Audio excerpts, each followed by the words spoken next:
ಬಾಲಿವುಡ್ನ ಸ್ಟಾರ್ ನಟಿ ದೀಪಿಕಾ ಪಡುಕೋಣೆಗೆ ವಿಶ್ವದಾದ್ಯಂತ ಫ್ಯಾನ್ಸ್ ಇದ್ದಾರೆ. ಈಕೆಯ ಸಿನಿಮಾಗಳಿಗೆ ಕೇವಲ ಬಾಲಿವುಡ್ ಅಷ್ಟೇ ಅಲ್ಲ, ಹಾಲಿವುಡ್ ಮಂದಿ ಕೂಡ ಮೆಚ್ಚುಗೆ ಸೂಚಿಸಿದ್ದು ಇದೆ. ಇದಕ್ಕೆ ಮತ್ತೊಂದು ಸಾಕ್ಷಿ ಎಂದರೆ ವಿಶ್ವದ ಪ್ರತಿಷ್ಠಿತ ಸಿನಿಮಾ ಪ್ರಶಸ್ತಿ ನೀಡುವ ಆಸ್ಕರ್ ಸಂಘಟಕರು ದೀಪಿಕಾಗೆ ಅಪರೂಪದ ಗೌರವ ನೀಡಿದ್ದಾರೆ. ಹೌದು, ಆಸ್ಕರ್ ಪ್ರಶಸ್ತಿ ಅಧಿಕೃತ ಇನ್ಸ್ಟಾಗ್ರಾಂ ಪೇಜ್ನಲ್ಲಿ ದೀಪಿಕಾ ಪಡುಕೋಣೆಗೆ ವಿಶೇಷ ಗೌರವ ನೀಡಿದೆ.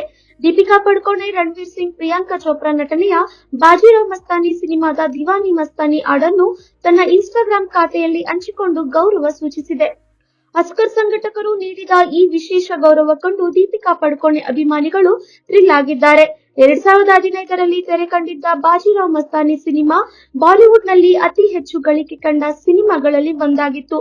ಸಂಜಯ್ ಲೀಲಾ ಬನ್ಸಾಲಿ ನಿರ್ದೇಶಿಸಿದ ಈ ಸಿನಿಮಾದ ದಿವಾನಿ ಮಸ್ತಾನಿ ಹಾಡಿನ ತುಣುಕನ್ನು ದಿ ಅಕಾಡೆಮಿ ಪ್ರಶಸ್ತಿ ಅಧಿಕೃತ ಇನ್ಸ್ಟಾಗ್ರಾಂ ಖಾತೆಯಲ್ಲಿ ಹಂಚಿಕೊಂಡು ಗೌರವ ಸೂಚಿಸಲಾಗಿದೆ.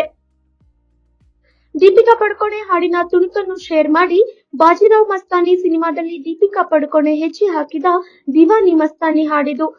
ಸಂಜಯ್ ಲೀಲಾ ಬನ್ಸಾಲಿ ನಿರ್ದೇಶನ, ರಣವೀರ್ ಸಿಂಗ್, ದೀಪಿಕಾ ಪಡುಕೋಣೆ, ಪ್ರಿಯಾಂಕಾ ಚೋಪ್ರಾ ನಟಿಸಿದ್ದಾರೆ ಎಂದು ಪೋಸ್ಟ್ ಮಾಡಲಾಗಿದೆ. ಆಸ್ಕರ್ ತನ್ನ ಇನ್ಸ್ಟಾಗ್ರಾಂ ಖಾತೆಯಲ್ಲಿ ದೀಪಿಕಾಗೆ ಗೌರವ ಸೂಚಿಸುತ್ತಿದ್ದಂತೆ ಪತಿ ರಣವೀರ್ ಸಿಂಗ್ ಮೆಸ್ಮರಿಕ್ ಎಂದು ಕಮೆಂಟ್ ಮಾಡಿದ್ದಾರೆ. ಹಾಗೆ ನೆಟ್ಟಿಗರು ಕೂಡ ಕಮೆಂಟ್ಗಳ ಸುರಿಮಳೆಯನ್ನೇ ಸುರಿಸಿದ್ದಾರೆ. ಈ ಹಾಡಿನಲ್ಲಿ ದೀಪಿಕಾ ಸೌಂದರ್ಯ ಪ್ರದರ್ಶನ ಮಾಡಿದಂತೆ ಬೇರೆ ಯಾವ ನಟಿಗೂ ತೋರಿಸುವುದಕ್ಕೆ ಸಾಧ್ಯವಾಗುತ್ತಿರಲಿಲ್ಲ ಎಂದು ನೆಟ್ಟಿಗರೊಬ್ಬರು ಕಮೆಂಟ್ ಮಾಡಿದ್ದಾರೆ.